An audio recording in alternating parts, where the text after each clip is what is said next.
오늘 제가 여러분께 들려드릴 이야기는요, 이름 없는 한 사람에 대한 기록인데 바로 솥을 남긴 사람입니다.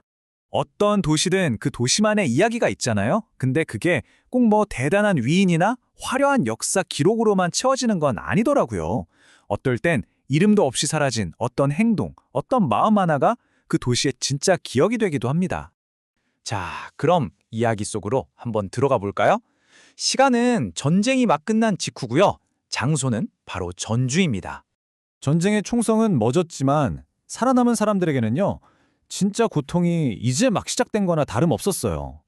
정말 살아남는 것 자체가 또 다른 전쟁인 그런 시절이었죠. 그때 전주 남부시장을 한번 상상해 보세요. 삶의 터전을 잃은 사람들로 그냥 가득했어요.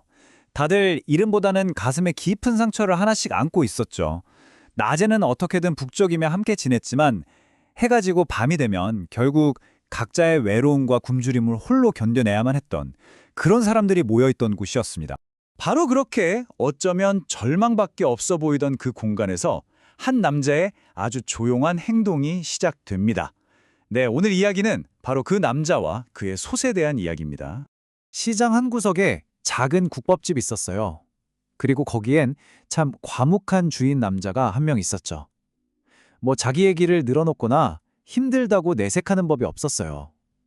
그냥 매일 똑같은 시간에 똑같은 자리에서 묵묵히 불을 지피는 거, 그게 그 사람의 전부처럼 보였습니다. 그러던 어느 날이었어요. 이 모든 이야기의 시작점이 된 사건이 딱 일어납니다. 굶주림을 이기지 못한 젊은이 하나가 가게 앞에서 망설이면서 손을 내민 거죠. 사실 그때는 어쩌면 흔한 풍경이었을지도 몰라요. 그런데 주인은요, 그 젊은이를 의심하거나 쫓아내지 않았어요. 대신에 정말 무심한 듯 따뜻한 전라도 사투리로 이렇게 말했죠. 거시기야 젊은 양반, 요 안으로 들어와서 국밥 한 그릇 허벌나게 묵고 가소잉. 경계심이 아니라 사람에 대한 온정이 담긴 바로 그 한마디였습니다.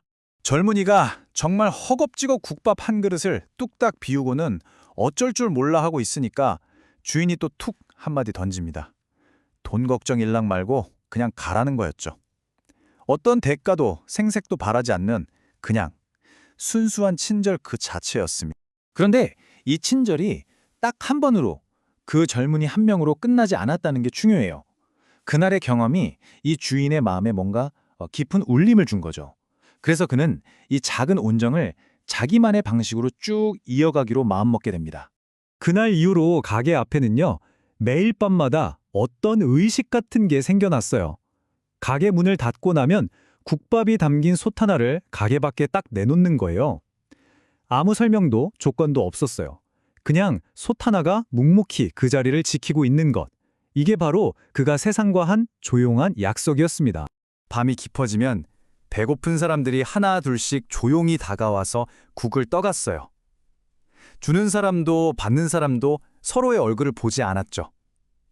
고맙습니다 하는 인사도 괜찮습니다 하는 답도 없는 오직 따뜻한 온기만이 오가는 그런 침묵의 시간이었습니다. 이 국밥 한 그릇이 세상을 바꾸는 그런 기적은 아니었겠죠. 하지만 굶주린 누군가에게는 그 절망적인 하룻밤을 버티고 내일을 다시 맞이할 수 있는 힘이 되어주었습니다. 거창한 구원이 아니라 정말 살아갈 수 있는 최소한의 온기를 건네준 거예요. 시간은 계속 흘렀고 이 조용한 선행을 베풀던 주인에게도 마지막 순간이 찾아옵니다. 그리고 시장 사람들은요, 그를 아주 특별한 방식으로 기억하게 돼요. 어느 날부터인가 늘 그 자리에 있던 솥이 보이질 않는 거예요. 국밥집의 불도 다시는 켜지지 않았죠.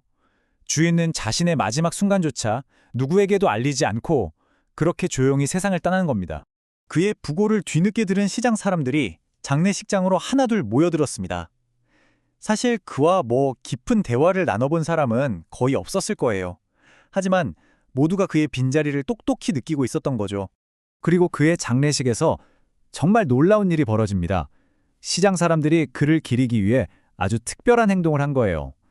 누가 먼저랄 것도 없이 그가 평생 썼던 그 낡은 솥을 가져와서 영정사진 앞에, 아니 그의 관보다도 더 앞자리에 놓은 겁니다. 생각해보면 참 놀라운 관계 아닌가요?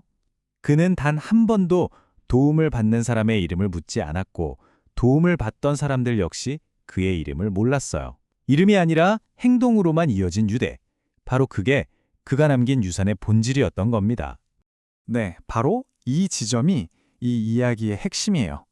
전주라는 도시는 한 남자의 얼굴이나 이름을 기억하는 게 아니에요. 대신에 그 추운 밤거리에 온기를 나누던 솥 하나를 기억하는 거죠. 한 사람이 아니라 이름 없는 선행의 상징, 그 자체를 기억하게 된 겁니다. 그렇다면 이 오래된 이야기가 오늘을 사는 우리에게 남기는 건 과연 뭘까요? 마지막으로 그 의미를 한번 되새겨보겠습니다. 수십 년이 지난 지금도요, 전주 남부시장에 가면 따뜻한 국밥김이 모락모락 피어오릅니다. 물론 많은 사람들이 그 시작을 다 알지는 못하겠죠. 하지만 그 도시의 공기 속에는 이름 없는 온정의 기억이 여전히 흐르고 있는 게 아닐까요? 결국 한 도시의 진짜 유산이라는 건 어떤 위대한 인물의 업적이나 거대한 건축물로만 남는 게 아닌 것 같아요. 이름도 모를 누군가가 묵묵히 솥을 내놓았던 그 수많은 밤들. 바로 그런 조용한 온기가 차곡차곡 쌓여서 한 도시의 영혼을 만드는 거겠죠. 오늘 이야기를 마무리하면서 여러분께 질문 하나를 던져봅니다. 지금 우리가 살고 있는 이 도시, 그리고 바로 당신의 하루는 훗날 무엇으로 기억될까요? 우리는 과연 어떤 온기를 남기고 있는 걸까요?